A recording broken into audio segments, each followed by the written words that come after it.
కలిసే నిదరుతుంటాము, కలిసే కలగంటుంటాము, కలిసే కలవడతాము, విడిపోతాము, ముడిపడతాము.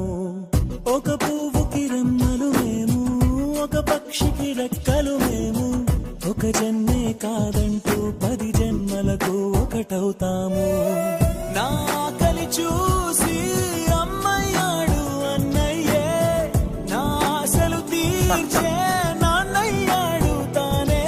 అన్నయ్యకు అర్థం చెప్పనా, అది పిలుపే కాదని తెలుపనా, ఆటాడక నే పొందిన గెలుపేగా అన్నయ్యా. ఆ దేవుడు పంపిన దీవెన అన్నయ్యా, అమ్మంటి ఆలన లాలన అన్నయ్యా. నా కంటే ముందుగా పుట్టిన నా ఇంకోరు